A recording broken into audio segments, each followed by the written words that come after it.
Hello ನನ್ನ ಕುಟುಂಬದವರೇ, ಹೇಗಿದ್ರೆಲ್ಲರೂ? ಇವತ್ತು ಸಿಂಪಲಾಗಿ ಒಂದು ನಿಮ್ಮ ಜೊತೆ ಇಡ್ಲಿ ರೆಸಿಪಿಯನ್ನು ನಾನು ಶೇರ್ ಮಾಡ್ತಾ ಇದ್ದೀನಿ. ನೋಡಿ ಎಷ್ಟೊಂದು ಚೆನ್ನಾಗಿ ಬರ್ತಾ ಉಂಟು, ಅಷ್ಟೇ ಸಾಫ್ಟಾಗಿ ಚೆನ್ನಾಗಿರುತ್ತೆ. ಹಾಗಾಗಿ ರವೆಯಿಂದನೇ ಮಾಡಿದ್ದು, ಆದರೆ ಸ್ವಲ್ಪ ಡಿಫ್ರೆಂಟ್ ವಿಧಾನ. ನೋಡಿ ಕಟ್ ಮಾಡಿ ಕೂಡ ನಿಮ್ಮ ಜೊತೆ ನಾನು ಶೇರ್ ಮಾಡ್ತೀನಿ. ಒಳಗಡೆ ರವೆಯಾಗಿ ಎಷ್ಟೊಂದು ಸಾಫ್ಟಾಗಿದೆ ನೀವು ನೋಡ್ಬೋದು. ಓಕೆ, ಇವಾಗ ಇದನ್ನು ಯಾವ ರೀತಿ ಮಾಡಿದೆ ಅಂತ ಹೇಳಿ ನಿಮ್ಮ ಜೊತೆ ಶೇರ್ ಮಾಡ್ತೀನಿ. ನೀವು ಅದೇ ರೀತಿ ಮಾಡಿ, ಖಂಡಿತವಾಗ್ಲೂ ಎಲ್ಲರಿಗೂ ಇಷ್ಟ ಆಗುತ್ತೆ. ಫಸ್ಟಿಗೆ ನಾನಿಲ್ಲಿ 1 ಕಪ್ಪಷ್ಟು ಸಾಗು ಅಂತ ಹೇಳ್ತಾರೆ, ಇದಕ್ಕೆ ಸಬ್ಬಕ್ಕಿ ಅಂತ ಕೂಡ ಹೇಳ್ತಾರೆ. ಇದನ್ನು ನಾನು ನೆನೆ ಹಾಕ್ತಾ ಇದ್ದೀನಿ. ನೀವು ಫುಲ್ ನೈಟ್, ಓವರ್ ನೈಟ್ ನೆನೆ ಹಾಕ್ಬೋದು. ಒಮ್ಮೆಲೆ ನಿಮಗೆ ಬೆಳಿಗ್ಗೆ ಮಾಡಲಿಕ್ಕಿದೆ ಆದರೆ ನೈಟಿಗೆ ನೆನೆ ಹಾಕಿ ಬೆಳಿಗ್ಗೆ ನೀವು ಇಡ್ಲಿಯನ್ನು ಮಾಡ್ಬೋದು. ಅಥವಾ ನಿಮ್ಮ ಹತ್ರ ಟೈಮ್ ಇದೆ ಆದರೆ 1 ಅಥವಾ 2 ಗಂಟೆ ನೀವು ನೆನೆ ಹಾಕಿದರೆ ಸಾಕು. ಇದು ಇವಾಗ ನಾನು ನೆನೆ ಹಾಕಿದ್ದೀನಿ ಸಬ್ಬಕ್ಕಿ ಫುಲ್ ನೈಟ್, ಓವರ್ ನೈಟ್ ಚೆನ್ನಾಗಿ ನೆನೆದಿದೆ. ಇಲ್ಲಿ ನಾನು ಇಡ್ಲಿ ರವೆ ತೊಗೊಂಡಿದ್ದೀನಿ, ಅಕ್ಕಿ ರವೆ ಹೇಳ್ತಾರೆ ನೋಡಿ, ಇದು ಚಿರೋಟಿ ರವೆ ಅಲ್ಲ, ಇದು ಇಡ್ಲಿ ರವೆ ಅಂತ ಹೇಳಿ ಮಾರ್ಕೆಟಲ್ಲಿ ಸಿಗುತ್ತೆ ನೋಡಿ. ಆ ರವೆಯನ್ನು ನಾನು 2 ಕಪ್ಪಷ್ಟು ತೊಗೊಂಡಿದ್ದೀನಿ. ಬೇಕಿದ್ರೆ ಜಾಸ್ತಿನೂ ಹಾಕ್ಬೋದು, ಇದು ಏನಾಗೋದಿಲ್ಲ. 3 ಕಪ್ ಕೂಡ ನೀವು ಇಲ್ಲಿ ಸೇರಿಸ್ಬೋದು. 1 ಕಪ್ಪಿಗೆ 2 ಕಪ್ ಹಾಕಬೇಕಂತ ಏನಿಲ್ಲ. ಅಂದರೆ 1 ಕಪ್ ಸಬ್ಬಕ್ಕಿಗೆ 2 ಕಪ್ ಹಾಕಬೇಕಂತ ಏನಿಲ್ಲ, ನೀವು ಜಾಸ್ತಿ ಕೂಡ ಹಾಕ್ಬೋದು. ಇದನ್ನು ಚೆನ್ನಾಗಿ ತೊಳೆದು ನಾನಿಲ್ಲಿ ಒಂದು 10 ನಿಮಿಷ ನೆನೆ ಹಾಕ್ತೀನಿ, ಜಾಸ್ತಿ ನೆನೆ ಹಾಕಲಿಕ್ಕೆ ಹೋಗಲ್ಲ. ಇಲ್ಲಿ ನೋಡಿ, ಓವರ್ ನೈಟ್ ನಾನು ಫುಲ್ ನೈಟ್ ನೆನೆ ಹಾಕಿದ್ದೆ ಸಬ್ಬಕ್ಕಿ, ಚೆನ್ನಾಗಿ ಉಬ್ಬಿಕೊಂಡು ಬಂದಿದೆ, ಸಾಫ್ಟ್ ಆಗಿದೆ. ಇವಾಗ ಇದನ್ನು ನಾನು ಒಂದು ಪಾತ್ರೆಗೆ ಹಾಕ್ತಾ ಇದ್ದೀನಿ. ಇವಾಗ ಇದಕ್ಕೆ ನಾವು ನೆನೆ ಹಾಕಿದ್ವಿ ನೋಡಿ ರವೆ, ಅಕ್ಕಿ ರವೆಯನ್ನು, ಅದು 10 ನಿಮಿಷ ಆಗಿದೆ. ಅದನ್ನು ಪೂರ್ತಿಯಾಗಿ ಹಿಂಡಿ ಹಾಕ್ತಾ ಇದ್ದೀನಿ ನಾನು. ನೀರನ್ನು ಸೇರಿಸಬೇಡಿ, ಹಿಂಡಿ ಚೆನ್ನಾಗಿ ತೆಗೆದು ಹಾಕಿ. ಯಾಕೆಂದರೆ ಇಲ್ಲಿ ನಮಗೆ ತುಂಬ ನೀರಾದ ಬ್ಯಾಟರ್ ಬೇಡ, ಹಿಟ್ಟು ಬೇಡ. ಹಾಗಾಗಿ ನೆನಪಿಡಿ, ಇದನ್ನು ಹಿಂಡಿ ತೆಗೆದು ಇಲ್ಲಿ ಹಾಕಬೇಕು ನಾವು. ಗೊತ್ತಾಯ್ತಲ್ಲ? ಎಲ್ಲವನ್ನು ನಾನು ಇವಾಗ ಇದಕ್ಕೆ ಹಾಕ್ತಾ ಇದ್ದೀನಿ. ಇಲ್ಲಿ ರವೆಯನ್ನು ಕೇವಲ 10 ನಿಮಿಷ ನೀವು ನೆನೆ ಹಾಕಿದರೆ ಸಾಕು. ಓಕೆ, ಎಲ್ಲವನ್ನು ನಾನಿಲ್ಲಿ ಹಾಕ್ತೀನಿ. ಹಾಕಿ ಆದಮೇಲೆ ಇದಕ್ಕೆ ನಾನಿವಾಗ ರುಚಿಗೆ ತಕ್ಕಷ್ಟು ಉಪ್ಪನ್ನು ಸೇರಿಸ್ತಾ ಇದ್ದೀನಿ. ಓಕೆ, ಇದಕ್ಕೆ ಎಷ್ಟು ಬೇಕು ನೋಡಿ ಅಷ್ಟೇ ಉಪ್ಪನ್ನು ಸೇರಿಸಿ ಸಾಕು. ಆಮೇಲೆ ಇದಕ್ಕೆ ನಾನು ಹಾಕ್ತಾ ಇದ್ದೀನಿ ಮೊಸರು ನಾನಿಲ್ಲಿ 2 ಕಪ್ ಅಥವಾ 1.5 ಕಪ್ ಕೂಡ ನೀವಿಲ್ಲಿ ಸೇರಿಸ್ಬೋದು. ನಾನಿಲ್ಲಿ 2 ಕಪ್ಪಷ್ಟು ಮೊಸರನ್ನು ಹಾಕಿ ಚೆನ್ನಾಗಿ ಮಿಕ್ಸ್ ಮಾಡ್ತಾ ಇದ್ದೀನಿ. ತುಂಬ ತೆಳುವಾಗಿ ಮಾಡಬೇಡಿ, ಹಾಗಂತೇಳಿ ತುಂಬ ದಪ್ಪನೂ ಬೇಡ. ಸ್ವಲ್ಪ ರವೆ ಉಂಟು ನೋಡಿ, ಎಲ್ಲ ಹೀರ್ಕೊಳ್ಬೇಕು ನೀರಿನ ಅಂಶ, ಅದಕ್ಕೆ ಸ್ವಲ್ಪ ನೀರಿರಬೇಕು. ಹಾಗಾಗಿ ನೋಡಿ, ಸ್ವಲ್ಪ ದಪ್ಪ ಇರಬೇಕು, ಈ ರೀತಿ ದಪ್ಪ ಇದ್ದರೆ ಸಾಕು. ಇದಕ್ಕೀಗ ಕೊತ್ತಂಬರಿ ಸೊಪ್ಪನ್ನು ಹಾಕ್ತಾ ಇದ್ದೀನಿ. ಹಾಗೂ ನಾನಿಲ್ಲಿ ಹಾಕ್ತಾ ಇದ್ದೀನಿ ಸೋಡಾ ಪುಡಿ, ಅಡುಗೆ ಸೋಡಾ ಅಂತ ಹೇಳ್ತಾರೆ, ಬೇಕಿಂಗ್ ಸೋಡಾ ಅಂತ ಹೇಳ್ತಾರೆ. 1/4 ಚಮಚದಷ್ಟು ಸೇರಿಸ್ತಾ ಇದ್ದೀನಿ.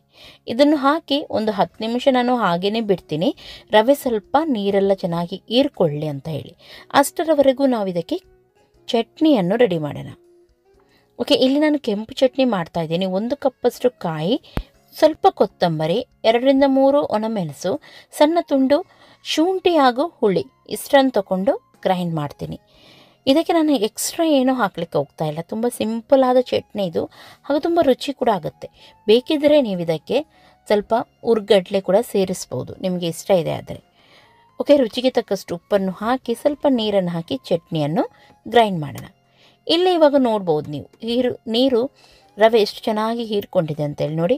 ಇಷ್ಟು ತಿಕ್ಕಾದ ಬ್ಯಾಟರ್ ನಮಗೆ ಬೇಕು, ಈ ರೀತಿ ಗಟ್ಟಿಯಾಗಿ ಬರಬೇಕು. ಇವಾಗ ಇದು ಪರ್ಫೆಕ್ಟ್ ಆಗಿದೆ. ಒಂದು 10 ನಿಮಿಷ ಇಟ್ಟಿದ್ದರಿಂದ ಚೆನ್ನಾಗಿ ರವೆ ನೀರೆಲ್ಲ ಹೀರ್ಕೊಂಡಿದೆ ನೋಡಿ. ಇವಾಗ ನಾವು ಇದನ್ನು ಇಡ್ಲಿ ಸ್ಟ್ಯಾಂಡಿಗೆ ಹಾಕಿದರೆ ಆಯಿತು. ನಾನು ಆಲ್ರೆಡಿ ಇಡ್ಲಿ ಸ್ಟ್ಯಾಂಡಿಗೆ ಎಣ್ಣೆಯನ್ನು ಒರೆಸಿದ್ದೀನಿ, ಹಾಗೂ ಇಡ್ಲಿ ಪಾತ್ರೆಯನ್ನು ಗ್ಯಾಸ್ ಮೇಲೆ ಇಟ್ಟಿದ್ದೀನಿ. ನೀರು ಇವಾಗ ಕುದಿ ಬರ್ತಾ ಉಂಟು. ಕುದಿ ಬಂದ ಮೇಲೆ ನಾವು ನೋಡಿ ಇದನ್ನು ಒಂದೊಂದಾಗಿ ಬ್ಯಾಟರನ್ನು ಹಾಕಿದರೆ ಆಯಿತು. ಇದಕ್ಕೆ ಚೆನ್ನಾಗಿ ನಾನು ಎಣ್ಣೆ ಕೂಡ ಗ್ರೀಸಿಂಗ್ ಮಾಡಿದ್ದೀನಿ. ಇವಾಗ ಹಾಕಿ ಇಡ್ಲಿ ಪಾತ್ರೆಯಲ್ಲಿ ಇಟ್ಟರೆ ಆಯಿತು. ನಾನು ಇದಕ್ಕೆ ಕೇವಲ ಕೊತ್ತಂಬರಿ ಸೊಪ್ಪನ್ನು ಮಾತ್ರ ಹಾಕಿದ್ದೀನಿ. ನೀವು ಬೇಕಿದ್ದರೆ ಕ್ಯಾರೆಟ್, ಕ್ಯಾಪ್ಸಿಕಮ್, ನೀರುಳ್ಳಿ ಏನು ಕೂಡ ಹಾಕ್ಬೋದು, ಇದಕ್ಕೆ ಚೆನ್ನಾಗಾಗತ್ತೆ. ಓಕೆ, ಇವಾಗ ಎಲ್ಲವನ್ನು ನಾನು ಹಾಕ್ತೀನಿ.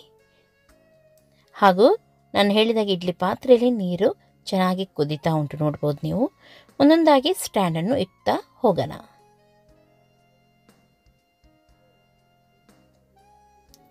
ನೋಡಿದ್ರಲ್ಲ, ಇದೇ ರೀತಿ ಎಲ್ಲದಕ್ಕೂ ಹಾಕಿ ನಾವು ಇಡ್ತಾ ಹೋದರೆ ಆಯಿತು.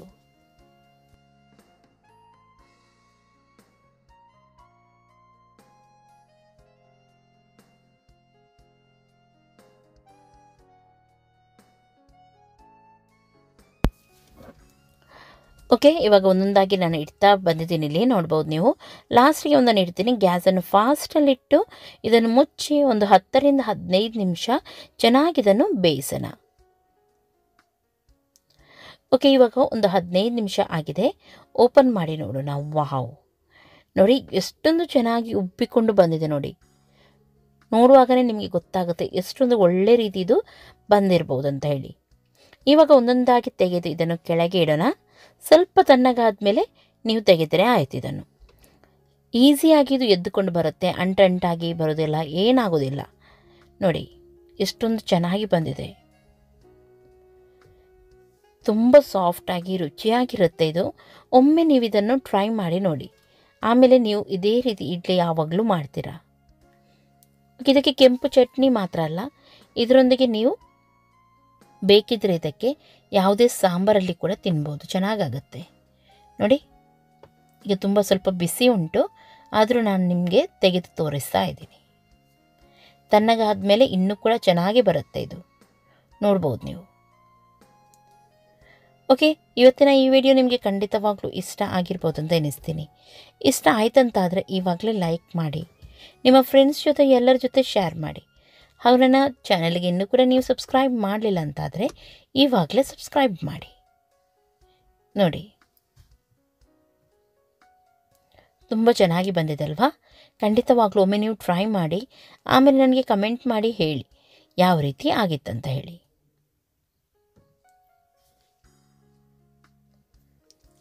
ಓಕೆ, ನೋಡಿ ಕೈಯಿಂದ ಕೂಡ ನೋಡಿ ಎಷ್ಟು ಈಸಿಯಾಗಿ ತೆಗಿಬೋದು. ತಣ್ಣಗಾದರೆ ತುಂಬ ಸಿಂಪಲಾಗಿ ಬರುತ್ತೆ ಇದು.